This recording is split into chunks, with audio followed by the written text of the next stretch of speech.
It was 1994. There was a sophomore in high school, and he was heading to school one morning, and it was raining, and as he was crossing a bridge about a half mile from school, hit some water and hydroplaned across the median and hit head-on with a 2.5-ton truck coming the other way. They say that the collision was probably a max speed of 120 miles an hour combined. The young man flew forward through the windshield, through the dash. It ripped the right side of his face off, and his legs were bashed into the driver's side door, through the radio casings, the gear shifts through his hip. Went backwards through the bridge, and it was hanging off. It took them an hour to get him out of the wreckage and into the ambulance. And to everyone's surprise, he was still alive and he was still responding. So they rushed him to the hospital and got him stabilized. And then they rushed him to another hospital where he went under emergency surgery to try to save his life and kind of try to restructure his face. And the next morning, when I woke up in the hospital, I realized that my life had changed. That everything that I'd ever put my hope in, all my plans, all the things that I ever thought I was going to do were gone. I sat in a hospital bed not knowing if I'd be able to walk again, not knowing if I'd be able to see out of my eye again. I was told that 90% of my face was going to die and just fall off. And so I sat in a hospital room in the wreck of my life. And I don't know about you, your story is different than mine, but my guess is there's something in your life, there's been a time in your life, some of you are probably in it right now. Maybe it has to do with your family, maybe it has to do with work, maybe it's just, I don't know what it is, maybe it's an illness. That you literally are just in the wreck and in the mess of life. And you're just looking for hope, you're looking for a way out, you feel stuck, you're looking for something to change your situation. I think all of us, if we've been there, we're in it, or if you're not in it or you haven't been there, my guess is someday you will be. We've been going through the Bible, reading through the whole Bible, through the Bible recap, and we're into the section right now. It's probably my favorite parts of Scripture. It's the beginning of Jesus' ministry. So it's where we're getting a lot of his first lessons. It's where we're getting a lot of his first miracles and all the things that Jesus started doing for the next 3.5 years. And if you did any of the reading last week, you got all kinds of cool stories that happened, miracles that Jesus did. And if you read it, I would always used to read that, and I always just saw them as random stories, or these are just things that were going along in Jesus' life. And in the recent years, as I've gone back and started reading this, I've been looking at it from a different lens. See, in that time that Jesus enters in, everybody was asking this question that we've been trying to ask, and that is, who is this? That when it came to Jesus, people were always asking, who is this? And so Jesus comes along, and he's actually the first one to answer this question. In John 6, very early on in his ministry, the crowds were gathering around him, and he declares this. He says, I am the bread of life. Whoever comes to me will never go hungry, and whoever believes in me will never be thirsty. And he's telling this to a crowd of people who were oppressed by the Romans, who were oppressed by the Jewish leaders, who were oppressed by the religious elite. You had people that were literally, most people think that everybody at that time probably lived on about 10% of their wages. If you just imagine that, take everything that you work for and all that you make, and you can only live on 10% of that, that was the life people were living in. Their life really wasn't their own. They always had someone telling them what to do, where they needed to go, what they needed to do, and it was never enough. And they were literally looking for someone to get them out of their situation, to get them out of their mess. And when Jesus came along, he looked kind of like a guy who could do that. He seemed like he might be the guy who could do that. And ultimately he was, but not in the way that they thought. See, when we read through Scripture and we read through the things that we read through this last week, it's easy to read about how he interacted with the crowds and how he healed people, and you get to see the power of Jesus. But the reality is, I don't believe what Jesus was doing was for the benefit of the crowd. I don't think what Jesus was doing was actually for the people that he was doing it for. I actually think everything that Jesus did in this early part of his ministry was for a select group of people, his disciples. Andy talked about this last week, that if you're a rabbi, you would have followers, you would have disciples. It usually was 6 to 12 or so that would follow you. And their whole purpose was to learn everything that you knew, was to do everything that you did. And they were literally to be a carbon copy of you. And so they would just like follow around, and wherever the rabbi goes, that's what they did. And they were trying to learn how to do that. And when you look at the scriptures through that lens, you start seeing this in a whole new light. So when Jesus comes and he says, I am the bread of life, everybody in the crowd, they're thinking Jesus is going to provide something tangible, that he was going to take them out of their situation. But to the disciples, that statement had a totally different meaning. Now, I could go for 2 hours talking about all the things and the nuances of this through all of our reading last week. And so since this is the last service, I think we're going to be able to do that. Okay, everybody with me? Oh, no? Okay, no. I can't. There's just so much, man. This one is so hard to figure out, like, how do I go about this? There's just so many connecting points. I'm just going to try to pull out a few key moments that undergird everything that Jesus taught and did in the midst of that. And then when you look at through the lens that this was not for the crowds, but this was for his disciples.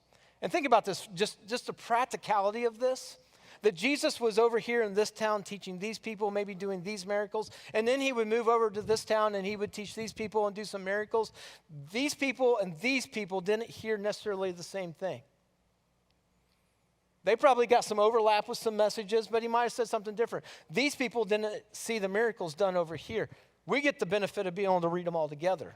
The people back then, they didn't. That's why every time Jesus would talk to them, they did not understand what he was saying, because it wasn't in the context of the whole.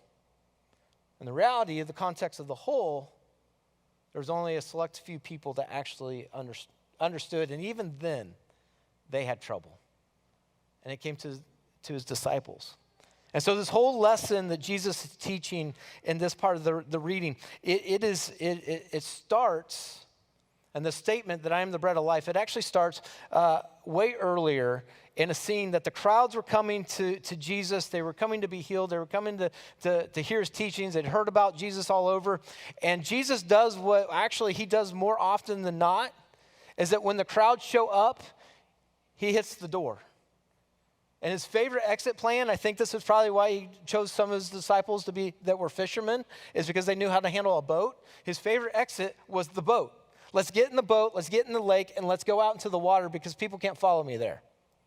They can't get to me there. And so the crowds were starting to come to Jesus, and it says that he left the crowd and he told his disciples, get into the boat, let's get out of here. And you go, wait a minute, Jesus was didn't want to be with the crowd? Let me tell you, the crowd, their time is coming, but it's not right now. This is the disciples' time. And so Jesus gets in the boat with his disciples, and they're heading out. And Matthew, Mark, and Luke, they record this scene that they're out in the middle of the lake, and a storm comes up. And the storms on the Sea of Galilee, this is just a giant lake, but the storms would come off the Mediterranean Sea, and it literally would create hurricane-type forces, winds and waves and all the stuff on this little lake when they were in it. So if you were caught out in the middle of it when one of these storms came, and they didn't happen often, but when they happened, and you're out in the middle of the lake with the boats that they were using to cross and stuff, you were in a bad way. They would often think that the waters were being possessed by demons. And so people were just literally thought that Satan is trying to take them down and kill them. So you can imagine that you're out in the middle of this water and the storm comes up and the disciples are absolutely terrified. And they're going, we're going to die, what do we do? And then someone somewhere, I don't know who does, they go, where's Jesus? And so they go looking for Jesus. Had he fallen off? Was a man overboard? Whatever. And they go looking for Jesus, and Jesus is asleep in the back of the boat. That the storms that they thought were just going to crush them, were going to kill them, didn't bother Jesus at all. He sleeps right through it. So they're waking up Jesus and Jesus, we're going to die. Don't you care? And Jesus goes, why do you have so little faith? Why do you have so little faith? Why are you so afraid? And Jesus gets up and calms the storm. It says he rebukes the storm and it immediately stops. And I think Jesus is saying to his disciples there, why are you so afraid? Don't you know this is nothing to me? And then they move on. They get to the other side, and the people follow them over there. But there's one little line in this text that it's the first time that we get someone to ask the question, who is this? Jesus calms the storm. They get to the other side. They're saved. And the disciples turn to one another, and they go, who is this? That even the storms and the waves obey him. And in that moment to the disciples, Jesus is this guy of power. He's a guy that has control. And that was not the lesson Jesus was teaching. I know that by the things that were happening after this. The text goes on that Jesus was going around and he starts teaching people and healing people at all these different towns. And he's just kind of traveling the countryside doing teachings and miracles. We get some snippets of some of the miracles that he did, some chance encounters with people.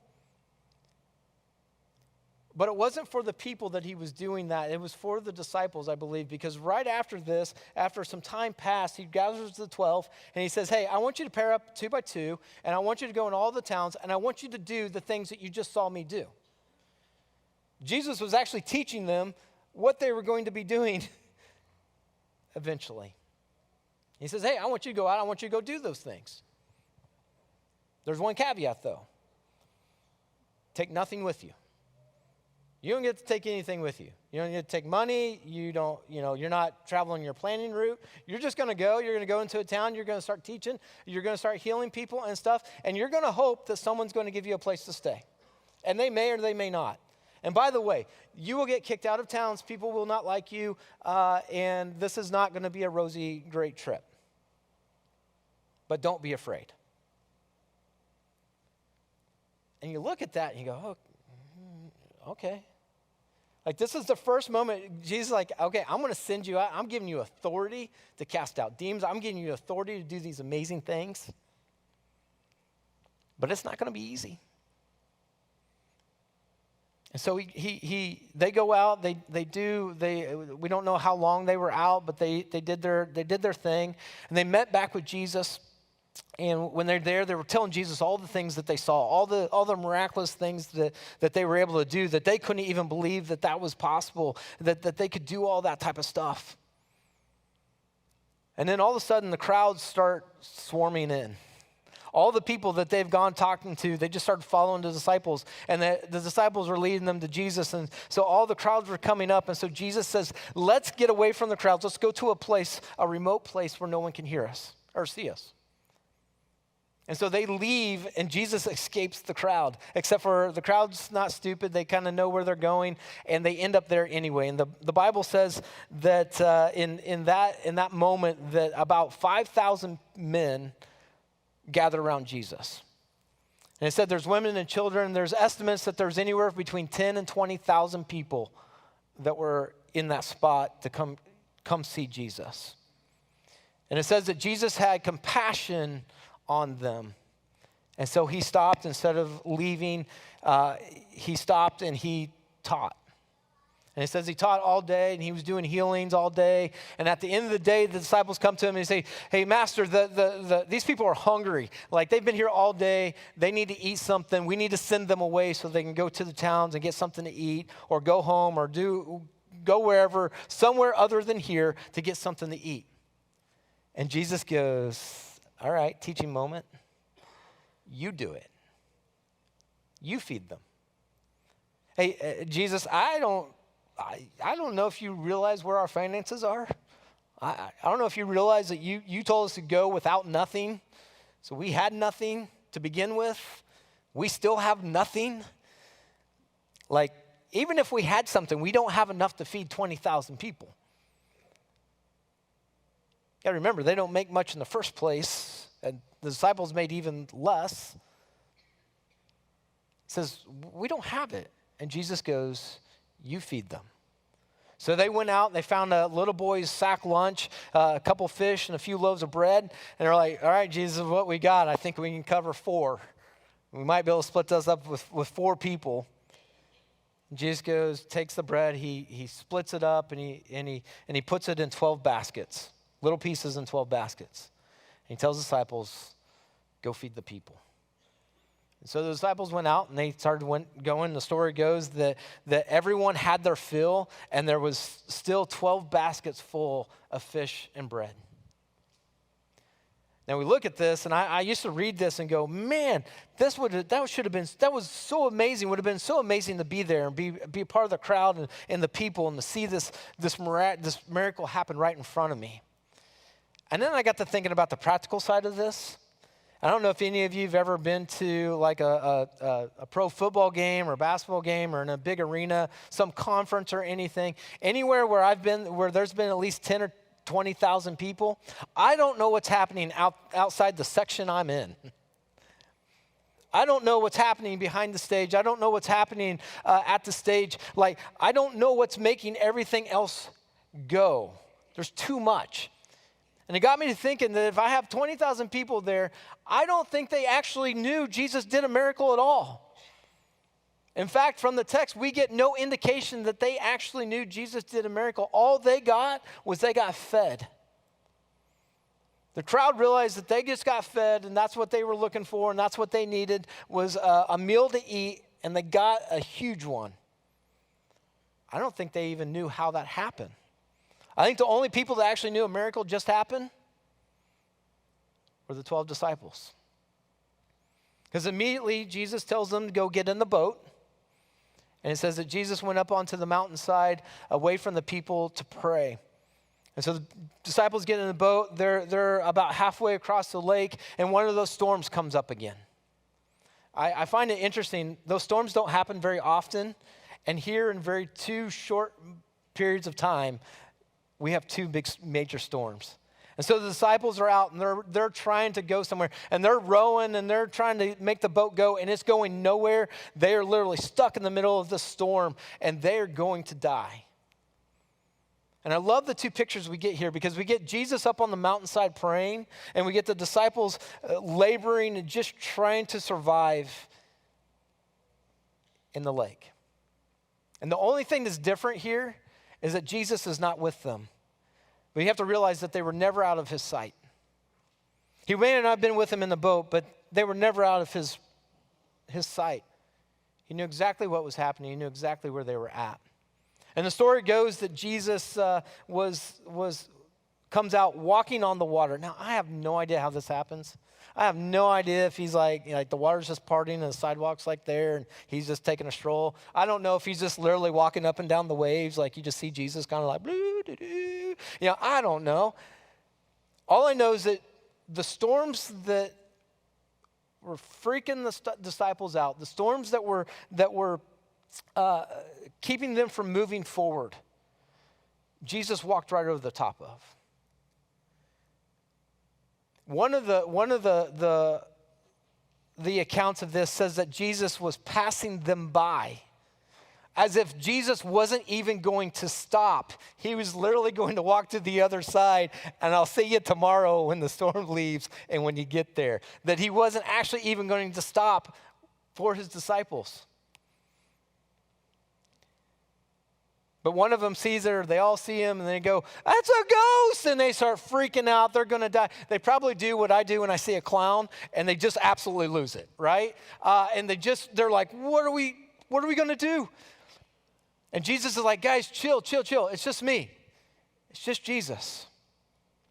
And I love this scene because you got Peter there. And Peter, he's a disciple. You're supposed to do what you see your master doing and everything. So Jesus is walking on water. And so Peter, in his mind, he's like, well, if Jesus is walking on water, then that must mean I should be walking on water. And I got to believe he's got to go back to, hey, we just got done healing and casting out demons. I didn't think that was possible. Yet Jesus said we could do it like he was doing it, and we did. And we just had this miracle of feeding 20,000 people with absolutely nothing. So Peter goes, hey, if it's you, tell me to come out to you. So Jesus was like, all right, come on out. Now in my mind, there's a cinematic view of this. All right, I have no idea if this is what happens, but this is the picture I'm going to give you, that everything is in slow motion. Peter's jumping out of the side of the boat in slow motion. Maybe a big wave is crashing over the top, and he's just boom, and then just lands on water, and Peter starts walking.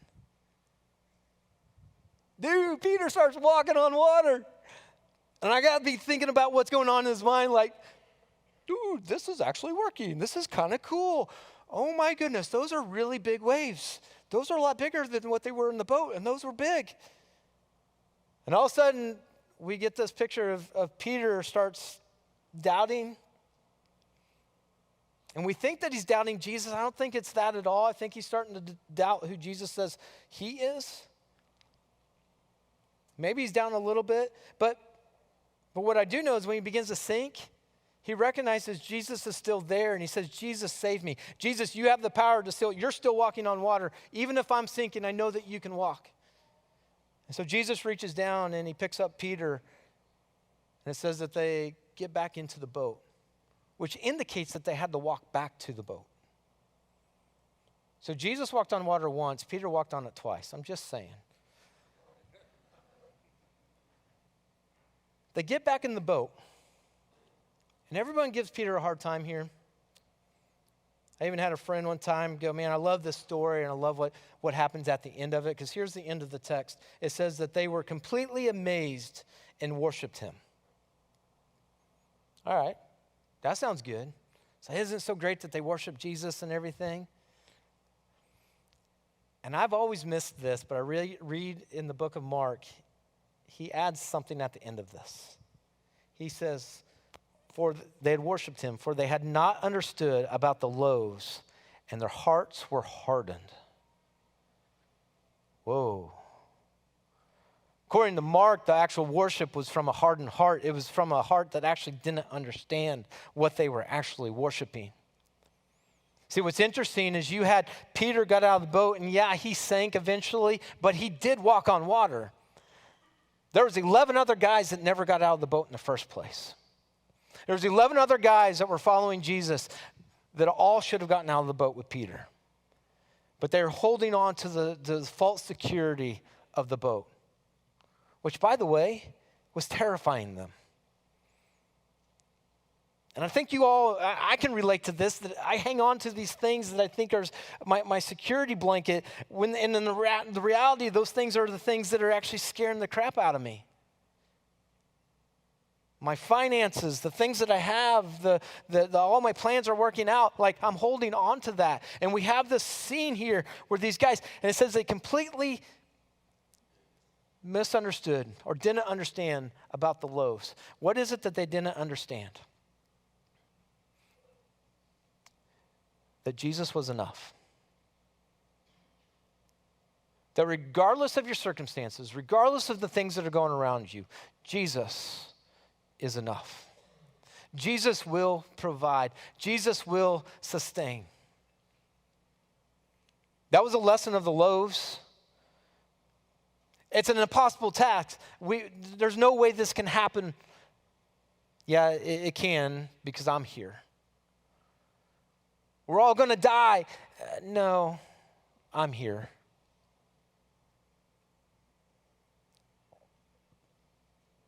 See, the crowds, they saw Jesus provide for their needs. The disciples were seeing Jesus provide for his plan. They were seeing Jesus provide for his promises. And those are two different things. In the middle of the storm, when it looks like God doesn't care, Jesus is there. And he's more than enough. When he calls you into a mission and it looks beyond your capacity, Jesus is more than enough, and he's there. We're in the middle of the storm, and you just think you're going to drown. Jesus is more than enough, because he's there. See, Jesus never promised that to get people out of their tough situations. The only thing he ever promised was to say, I will walk through it with you. Is that he will sustain us through it, that he will provide what we need through it. Not what we want, but what we need through it. He doesn't say, hey, I want to tell you exactly how I'm going to do it. He doesn't tell you this is how it's all going to work. He doesn't explain the things that this is what's going to happen over the next year. It'll all make sense in a year. He doesn't do any of that. He just simply says, I am with you. Trust me. I will sustain you. I will provide. And it is in this context that they get to the shore and the crowds follow. And they just want another meal to eat. And Jesus makes this statement, I am the bread of life. I am your sustenance. I am your provision. And that wasn't what the people wanted. It wasn't what the people came for. And it says that the crowds left. And again, I don't think Jesus cared about the crowd, because he turned to the disciples. These guys that saw all of his miracles, that were been walking with him, that have been seeing all these things, had some tangible life events that showed that Jesus is a provision when all seems lost. And he says, are you going to leave me too? And Peter, I think because he jumped out of the boat, because he recognized that even in his best moments and his worst moments, Jesus is still capable. And he says, Lord, to whom shall we go? You alone have the words of eternal life. We've come to believe and to know that you are the Holy One of God. In other words, you are our provision. Period. That day in the hospital after my wreck, nurse came in the morning when I woke up, and she set me up in bed, and she unwrapped my face, and she set me in front of a mirror.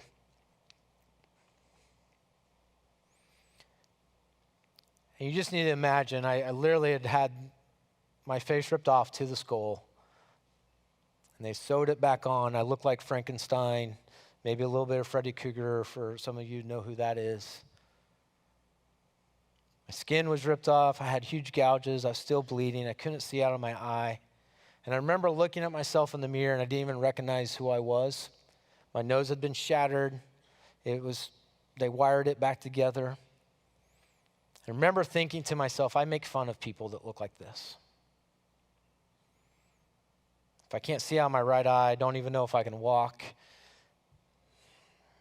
My life is over. So in that moment, I was looking around the room, trying to figure out how I was going to kill myself. Now I look back on that and go, man, that's such a crazy thing to think, that I just survived this horrific crash that I never should have came out of in the first place, and now I'm sitting here trying to figure out how am I going to kill myself. And I sat in that dark for several minutes. And I can't explain it. I wasn't necessarily audible. It was maybe a feeling. I don't know. But Jesus simply just said, I'm here. I'm still here. And in that moment, I realized that there was no reason for me to be sitting in that hospital bed. I should already be dead. But I'm not. So I just said, God, I don't know why you saved me. I don't know why I'm here right now, and I don't even know what tomorrow is going to bring. I don't know what a year from now is going to bring. I don't know what kind of life I'm going to live from here on out. And at that point, it looked pretty bleak. But I said, whatever it is and whatever you saved me for, I'm in. And it was at that moment, I no longer looked at God for what he could do for me. I looked at God as my provision, as my sustainer, that it didn't matter what I was going through. It didn't matter what came next. I was going to be able to go through it because Jesus is with me, and he always provides for his plan, and he always provides for his promises. He never promised that life was going to be easy. I would love to say it was a happy fairy tale afterwards. Some of the roughest years of my life.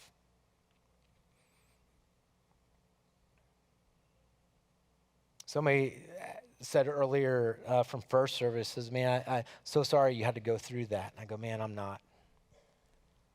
If I could go back and I had to do it all over again, I wouldn't want anything to change. Because I had to realize that all the things that I put my hope in, none of those actually can sustain me. All the things that we run after and chase after, none of those things are going to provide for us. When all those things are gone, the only thing that's left is Jesus. Who is Jesus? He's our provision. I don't know what you're going through. Some of you may have some stuff at home, maybe your family, and you're just going, man, I know some things need to change. How we're acting, what we're doing, some of our habits. But I don't know what my family's going to think if I suggest that we change some stuff. I don't know how they're going to react. I don't know what's going on, man. I just want to challenge you, get out of the boat. If that's what God's putting on your heart, get out of the boat. He will provide for it. Maybe you're at work and you got a coworker and you're just feeling that tug, man, I just need to reach out to them. I need to share my faith with them. I just need to maybe help them. I don't know. You're feeling that tug, but you just don't know how they're going to respond. Get out of the boat. That's what God is calling you to. That's what God's leading you to. He will provide for it. I don't know what it is in life. You may be going through an illness right now, some struggle, something that has you stuck. Man, get out of the boat and walk on water. The coolest moments are not when everything is going great. The coolest moments is when we walk through the tough moments.